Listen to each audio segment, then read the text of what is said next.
Hello guys. तो आज हम स्टार्ट करेंगे एनवायरमेंटल केमिस्ट्री, है ना। एनवायरमेंटल केमिस्ट्री में इसलिए क्योंकि हमने देखा है कि हमने इकोलॉजी जो चैप्टर है, इस चैप्टर से एवरेज अपन मानते हैं 10 to 14 क्वेश्चंस आते हैं। लेकिन सब लोग ये सोचते हैं कि यार इकोलॉजी में 4 चैप्टर उनको अच्छे से पढ़ लेंगे तो अपना हो जाएगा, लेकिन असल में इकोलॉजी में 4 के साथ ये एनवायरमेंटल केमिस्ट्री के भी चैप्टर्स के साथ क्वेश्चंस को रिलेट किया जाता है, ताकि ये भी, क्योंकि असल में ये भी एक इकोलॉजी का ही चैप्टर माना जाता है। इन्वायरमेंटल केमिस्ट्री असल में एक जैसे हैं, तीन चारों पांचों चैप्टर्स, ठीक है। तो अपन स्टार्ट करते हैं। आज का अपना पहला क्वेश्चन है कि एक ह्यूमन, पहला क्वेश्चन ये है कि एक ह्यूमन कितनी एयर लेता है फूड के कंपेयर में, है ना, नॉर्मल अपनी लाइफ में। तो देखा जाए तो ये क्वेश्चन थोड़ा लगता है, कहाँ से ऐसे लगता है जैसे बाहर का क्वेश्चन, लेकिन इन्वायरमेंटल केमिस्ट्री पढ़ोगे तो आपको पहले पेज पर ही ये मिल जाएगा। तो इसका आंसर होगा अपना 12 to 15, क्योंकि पर कुछ लोगों के अंदर दिमाग ज़्यादा होता है, वो 20 to 25 अपन जो ब्रीथिंग चैप्टर पढ़ते हैं वहाँ पे ये देखा मिलता है अपन को कि सोलिबिलिटी ओलिबिलिटी में, तो अपन इसी को टिक करते हैं। लेकिन असल में पूरा क्वेश्चंस पहले पढ़ना, उसके बाद ऑप्शंस पे जाया करो, है ना। अगला क्वेश्चन है कि अगला ये क्वेश्चन है कि स्ट्रेटोस्फेयर, है ना, जो नहीं किस में, मतलब स्ट्रेटोस्फेयर में क्या प्रेजेंट नहीं है।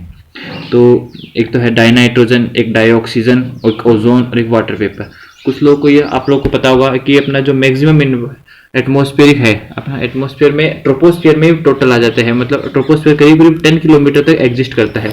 उसके बाद अपना स्ट्रेटोस्फेयर स्टार्ट हो जाता है अराउंड 50 किलोमीटर तक, ठीक है। तो अपन ये देखें कि स्ट्रेटोस्फेयर में क्या नहीं मिलता। तो आपको ये इतना तो सबको पता है कि ओजोन, तो गुड ओजोन होती है, तो गुड ओजोन अपनी जो ओजोन है उस पर, वो तो स्ट्रेटोस्फेयर में मिलनी है, ठीक है। अगला है एक डाइऑक्सीजन, एक तो डाइऑक्सीजन और एक डाइनाइट्रोजन। ये तो अपने इन्वायरमेंट में सबसे ज़्यादा प्रेजेंट होते हैं इन दोनों, ये दोनों असल में तो मैक्सिमम पोर्शन तो इन दोनों ने कवर कर रखा है अपने इन्वायरमेंट का। तीसरा है वाटर वेपर। अगर देखा जाए तो वाटर वेपर ट्रोपोस्फेयर में मैक्सिमम है, लेकिन बहुत ही कम, लेकिन होती है। वाटर वेपर भी अपने स्ट्रेटोस्फेयर में प्रेजेंट होती है, तो अपन मानेंगे इसको नॉन आंसर, ठीक है। अगला क्वेश्चन है कि स्ट्रेटोस्फेयर होती है वो कितने % यूवी रेडिएशन को बचाती है। ये अच्छा क्वेश्चन बनेगा, क्योंकि इसमें मैंने आंसर्स बहुत क्लोज दिए हुए हैं, 99, 99.9, 99.5 और 95। मैक्सिमम बंदों के दिमाग में 99.9 ही आएगा, क्योंकि अपन बस इतना सुना है कि मैक्सिमम पोर्शन, तो अपन मैक्सिमम, इससे ज़्यादा तो मैक्सिमम कोई होगा भी नहीं। तो पर आंसर ये नहीं होगा, आंसर होगा 99.5 होगा, ठीक है। अगला क्वेश्चन ये है कि गैसियस पोल्यूटेंट कौन से हैं। ये भी एक अच्छा क्वेश्चन बनेगा, क्योंकि गैसियस में अपन नीचे देखें तो यहाँ पर लगभग सभी अपन को गैसियस ही लग रहे हैं, एक्सेप्ट हाइड्रोकार्बन्स। हाइड्रोकार्बन्स गैसियस नहीं लगते, लेकिन हाइड्रोकार्बन भी गैसियस में ही कन्वर्ट होंगे। अपना एक सबसे पहले स्मोक आएगा, क्योंकि स्मोक गैसियस में नहीं माना जाता। स्मोक के साथ साथ एक स्मोक भी कन्वर्ट कर लो साथ साथ, क्योंकि दोनों ही गैसियस में नहीं माने जाते।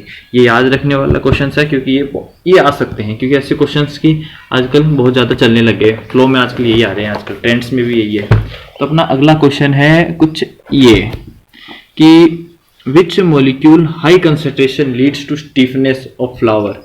ये याद रखना, ये असल में इसलिए मैंने बताया था कि क्वेश्चन है ना केमिस्ट्री के, आराम से बायोलॉजी रिलेट किया जा सकता है। अब देखो ये क्वेश्चन है इन्वायरमेंटल केमिस्ट्री, लेकिन इसमें फ्लावर की बात कर दी तो ये बायोलॉजी का क्वेश्चन में कन्वर्ट हो जाता है।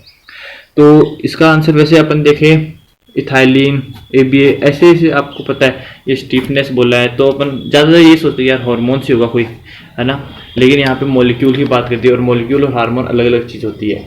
तो इसका आंसर होगा अपना SO2 होगा, ओके। ये याद रखने वाला क्वेश्चन है ये भी, ठीक है। अगला क्वेश्चन है कि किसकी हाई कंसंट्रेशन, है ना, फोटोसिंथेसिस रिटार्डेशन कर देती है। ये एक नाइस क्वेश्चन होगा।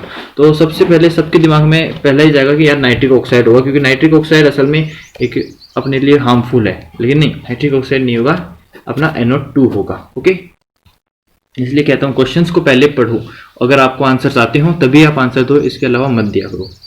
अगला क्वेश्चन है कार्बोक्सी हीमोग्लोबिन इज कितने टाइम स्टेबल है ऑक्सी हीमोग्लोबिन से। आपको ये तो वैसे मैक्सिमम बंदों को पता होगा कि है। तो ये कहाँ का सर्कुलेशन का क्वेश्चन, सर्कुलेशन का ही क्वेश्चन है, लेकिन अपन ने इसको कहाँ ढूंढ लिया, ये यहाँ है, सर्कुलेशन है नहीं, सॉरी रेस्पिरेशन का क्वेश्चन है ये, मैं भी नहीं, तो इसको ये यहाँ पर है, तो इसका आंसर होगा 300। वैसे इन दोनों, इसमें और इसमें बहुत लोग कंफ्यूज हो जाते हैं, इसलिए याद रख लेना कि 300 इज मोर करेक्ट। ओके, अगला क्वेश्चन है कि about how much solar energy absorb by earth. ये एक बहुत अच्छा क्वेश्चन बनेगा, क्योंकि इसमें मैक्सिमम बंदे फेल होने के चांसेस ज़्यादा हैं, क्योंकि अपना देखो इसमें क्या है, एक आता है 1 से 2% और एक है 50%, तो अराउंड 85% बंदे इसी में टक्कर खा जाएंगे कि यार ये दोनों में से कौन सा होगा, क्योंकि अपन को पता है कि फोटोसिंथेसिस के लिए प्लांट 1 से 2% ही यूज़ करता है, बाकी सब कोई काम की नहीं होती, और मैक्सिमम देखा जाए तो 50% तक सेचुरेशन होता है, ये भी अपन को पता है। मैक्सिमम 50% यूज़ करते हैं प्लांट, लेकिन असल में इसने प्लांट की बात ही नहीं की, इसने अर्थ की बात कर दी है, और अर्थ में 50 नहीं होगा, अर्थ में 75 होगा, जो मुश्किल से कुछ बच्चों का ही आंसर होगा। अराउंड 10% बंदों ने आंसर सही देना है, अगर किसी ने चैप्टर सही से पढ़ा होगा तो। ठीक है, तो ये कुछ क्वेश्चंस थे आज एनवायरमेंटल केमिस्ट्री। मैं कह रहा हूँ अभी भी इकोलॉजी पढ़ो तो साथ साथ एनवायरमेंटल केमिस्ट्री को भी पढ़ो, क्योंकि ये दोनों चैप्टर्स को बहुत अच्छे से रिलेट किया जाता है। असल में एनवायरमेंटल केमिस्ट्री और इकोलॉजी का लास्ट चैप्टर, ये दोनों लिंक है, एक दूसरे से अच्छे से मेल खाते हैं। Okay, bye. तो अगली क्लास स्टार्ट करेंगे जल्द ही। Thank you.